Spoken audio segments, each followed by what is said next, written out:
Apa sih seksual harassment itu? Seksual harassment adalah segala tindakan seksual yang tidak diinginkan, permintaan untuk melakukan perbuatan seksual, tindakan lisan atau fisik maupun isyarat yang bersifat seksual, ataupun perilaku lain yang bersifat seksual yang membuat seseorang merasa tersinggung atau dipermalukan ataupun terintimidasi. Apa saja yang termasuk seksual harassment? Menurut kategorinya, pelecehan seksual dibagi menjadi 5 jenis, yaitu 1. Pelecehan gender, pernyataan dan perilaku seksis yang menghina atau merendahkan wanita. Contohnya termasuk komentar yang menghina, gambar atau tulisan yang merendahkan wanita, lelucon cabul atau humor tentang seks atau wanita pada umumnya. 2. Perilaku menggoda, perilaku seksual yang menyinggung, tidak pantas, dan tidak diinginkan. Contohnya, termasuk mengulangi ajakan seksual yang tidak diinginkan, memaksa untuk makan malam, minum, atau kencan, mengirimkan surat dan panggilan telepon yang tak henti-henti meski sudah ditolak, serta ajakan lainnya. 3. Penyuapan seksual, permintaan aktivitas seksual atau perilaku terkait seks lainnya dengan janji imbalan. Rencana mungkin dilakukan secara terang-terangan atau secara halus. 4. Pemaksaan seksual, pemaksaan aktivitas seksual atau perilaku terkait seks lainnya dengan ancaman hukuman. Contohnya seperti evaluasi kerja yang negatif, pencabutan promosi kerja, dan ancaman pembunuhan. 5. Pelanggaran seksual, pelanggaran seksual berat seperti menyentuh, merasakan, atau meraih secara paksa atau penyerangan seksual. Menurut perilakunya, pelecehan seksual dibagi menjadi 10 jenis, yaitu 1. Komentar seksual tentang tubuh Anda. 2. Ajakan seksual. 3. Sentuhan seksual. 4. Grafiti seksual. 5. Isyarat seksual. 6. Lelucon kotor seksual. 7. Menyebarkan rumor tentang aktivitas seksual orang lain. 8. Menyentuh diri sendiri secara seksual di depan orang lain. 9. Berbicara tentang kegiatan seksual sendiri di depan orang lain. Dan yang terakhir adalah menampilkan gambar, cerita, atau benda seksual. So, ya gimana sih tanggapan orang-orang mengenai seksual harassment? Halo teman-teman, kenalin aku Intan. Di sini aku akan berbagi pendapat sedikit ya tentang apa itu sexual harassment, tentang bagaimana itu sexual harassment. Nah, menurut aku sexual harassment itu hal yang tabu ya, udah sering banget terjadi lah di lingkungan sekitar kita.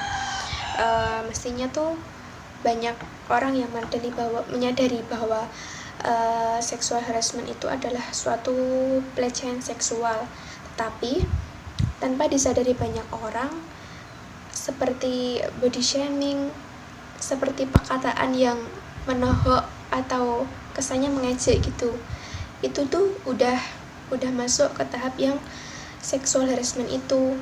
Sexual harassment itu sendiri bisa terjadi di mana saja dan kapan saja tanpa kita menyadarinya. Jadi untuk menghindari sexual harassment itu, kalau aku sendiri itu menjadi orang yang introvert atau lebih tertutup gitu ke orang luar. Kalau menurut aku sih gitu. Halo, perkenalkan nama saya Saiful. Di sini saya akan bercerita dikit atau mengobrolkan dikit tentang sexual harassment atau juga biasa disebut dengan kekerasan seksual. Tentu saja kata ini bukanlah kata yang jarang lagi kita dengar ataupun bahkan sering digaungkan di masyarakat luas ataupun di sosial media. Mengenal apa itu sexual harassment ialah segala sesuatu, tindakan, atau perilaku seksual atau kekerasan seksual yang tidak diinginkan dan tidak ada konsen di dalamnya. Dari sini kita juga bisa melihat bahwa ada yang menjadi korban, ada yang menjadi atau ada yang terkena dampak dari kekerasan seksual ini. Mungkin yang kita sering dengar adalah kekerasan seksual berupa fisik, sentuhan fisik, ataupun lain sebagainya. Tetapi tidak hanya itu, kekerasan seksual juga bisa berupa verbal, berupa ucapan seseorang, ataupun berupa ketikan di sosial media. Dan juga ada yang berupa non-verbal, yaitu siulan. Yang bahkan ironinya, masih ada beberapa orang yang menganggap ini sebagai guyonan ataupun berlindung di kata bercandaan saja. Tetapi di lain sisi hal ini bisa menyebabkan atau menyerang perasaan seseorang. Kemudian juga untuk tempat, sexual harassment atau kekerasan seksual bisa terjadi di mana saja, di masyarakat umum, di tempat umum, di tempat tertutup, bahkan di sosial media juga. Nah, apakah semua orang bisa terdampak? Jawabannya bisa. Apakah laki-laki bisa terdampak ataupun menjadi korban dari sexual harassment? Jawabannya bisa. Apakah anak kecil bisa menjadi korban? Jawabannya bisa. Apakah orang tua bisa menjadi korban? Jawabannya bisa. Semua orang tanpa terkecuali bisa menjadi korban dari kekerasan seksual ini atau sexual harassment. Perlu kita sadari dan perlu kita ingatkan kembali ke masyarakat, kita edukasikan kembali tentang bahaya atau perilaku-perilaku sexual harassment ini atau sexual harasser. Dan juga berdasarkan pengamatan ataupun apa yang saya lihat di beberapa tahun ini atau di beberapa puluh tahun ini, pemikiran masyarakat tentang adanya atau bahayanya sexual harassment ini mulai meningkat. Perilaku masyarakat, pemikiran masyarakat mulai berubah dan adanya perhatian lebih tentang edukasi adanya sexual harassment ini. Dari sini kita juga bisa melihat bahwa perilaku atau pemikiran masyarakat bisa dirubah, bisa digiring, bisa dibentuk. Nah, tetapi ironinya, di saat pemikiran masyarakat sudah mulai terbentuk, mulai berubah, mulai lebih waspada, mulai lebih perhatian ke bahaya adanya sexual harassment ini, pemangku kebijakan atau pemerintah malah sebaliknya. Apakah ada payung hukum terkait atau untuk korban pelecehan seksual? Jawabannya tidak ada. Tidak usah jauh-jauh dari pemerintah. Mari kita kembali ke kampus kita tercinta ini. Apakah ada payung hukum untuk pelecehan seksual yang terjadi di lingkungan kampus UNS? Jawabannya tidak ada. Apakah ada regulasi atau kebijakan yang mengatur semua itu? Jawabannya tidak ada. Kalau teman-teman bertanya, apakah ada sexual harassment di lingkungan universitas ini? Saya berani menjawab ada. Nah, tetapi untuk regulasinya tentu saja tidak ada. Kemudian peran kita sebagai mahasiswa, peran kita sebagai generasi di saat ini adalah terus menyebarkan awareness terkait sexual harassment ini. Terus mengedukasi masyarakat. Lambat laun pemikiran masyarakat akan mulai berubah. Lambat laun pemikiran masyarakat akan mulai terbentuk. Dan kewaspadaan terkait sexual harassment ini akan lebih meningkat di tahun berikutnya ataupun di tahun yang akan datang. Mungkin di generasi kita hal ini tidak akan terasa mungkin. Tapi di generasi selanjutnya setidaknya kita bisa menurunkan legacy yang membuat mereka lebih merdeka untuk melakukan sesuatu, tidak memandang jenis kelamin ataupun lain sebagainya, tidak memandang pakaian ataupun lain sebagainya. Dan kedua, peran kita terus mendorong adanya kebijakan atau regulasi atau peraturan terkait sexual harassment ini, adanya payung hukum untuk korban. Ya, itu ironinya di kampus kita. Semoga kedepannya di kampus kita ini juga mulai terbuka pemikirannya. Pemangku-pemangku kebijakan di kampus kita ini juga mulai terbuka pemikirannya terkait adanya sexual harassment di kampus ini. Sekian dari saya. Terima kasih. Halo, nama aku Rena, dan opiniku tentang sexual harassment itu sebenarnya masih abu-abu karena masih banyak banget orang yang nyalahin pakaian korban.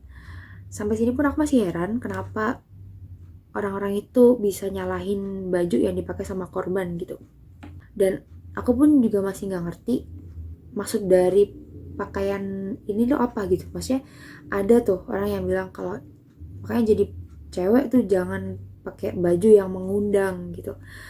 Nah, mengundang sendiri itu sebenarnya tuh dalam konteks ini tuh kayak gimana gitu, yang pakai tank top kah atau pakai shorts atau kayak gimana, gak jelas. Dan kalau boleh aku kasih contoh, aku tahu satu orang yang dia tuh pakai jilbab yang gede, dia pakai gamis, terus bahkan dia pakai cadar, dan istilahnya tuh apa ya, dia bajunya tuh tertutup gitu. Dan beberapa tahun kemudian dia lepas itu semua, dia pakai baju terbuka, terus dia taton di mana-mana gitu. Hal itu tidak lain dan tidak bukan karena memang dia tuh menjadi salah satu korban dari sexual harassment itu tadi, di saat dia pakai baju yang tertutup seperti yang tadi udah aku sebutkan di awal. Ketika dia menjadi korban, di pikiran dia tuh ngapain sih aku pakai baju kayak gini, kalau ujung-ujungnya juga aku tuh kena gitu. Oke, look, peraturan agama ya peraturan agama. Kalau di agama aku sendiri ada beberapa bagian tubuh yang memang harus ditutupi pakai pakaian, namanya aurat. Jadi kalau ada umat dari agama lain yang gak menutup aurat gimana? Ya gak apa-apa, gak ada masalah gitu. Tapi kalau ada umat dari agama Islam yang gak nutup aurat gimana juga? Ya udah, itu bukan urusan kamu gitu. Apa harus diingetin? Apa mau dikomen gitu? Mbak pakai jilbab dong. Kan enggak. Tuh hanya dia loh yang nyuruh. Dia aja gak nurut, apalagi kamu yang nyuruh. Lagian aku yakin sebagian dari kalian ini juga merupakan penikmat dari video-video cewek yang suka joget dan pakai baju minim yang kata kalian mengundang itu. Padahal di aturan agama kalian sendiri, kalian itu diperintahkan untuk menundukkan pandangan. Dan menurut aku sampai sini permasalahannya clear sih. Tuhan itu kasih kita peraturan juga ada solusinya. Kan laki-laki diperintahkan untuk menundukkan pandangan. Jadi harusnya ketika cewek pakai baju apapun, kalian gak ada masalah dong. Apalagi di sosial media. Sesederhana nge-skip atau pencet dislike aja itu udah gampang banget loh. Kalian tanya dan bingung, semisal ada tuh orang yang joget-joget pakai baju minim cewek, padahal kalau kamu tuh agamanya Islam, gak nyambung gitu loh. Mereka tuh joget-joget dan pakai baju minim itu, mereka tuh gak minta diperkosa, mereka gak minta dipelecehin, mereka itu mau attention, they want attention gitu, dan mereka dapat atensi itu dari orang-orang yang kayak kalian gitu, yang menjustifikasi korban berdasarkan baju yang mereka pakai.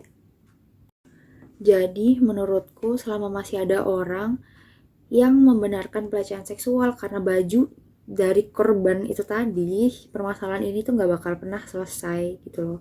Jadi masih mau saling nyalahin atau introspeksi diri nih?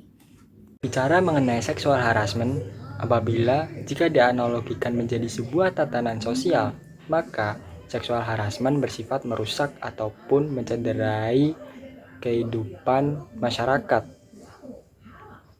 Mengapa bisa begitu? Karena mengingat dampak yang ditimbulkan oleh seksual harassment terhadap orang yang mengalaminya.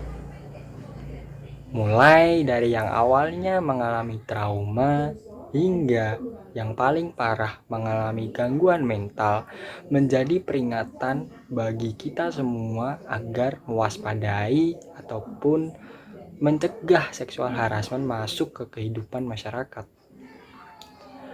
Yang menjadi catatan adalah kepekaan kita terhadap lingkup sosial agar bisa saling bersinergi satu sama lain, melindungi satu sama lain agar terhindar dari seksual harassment.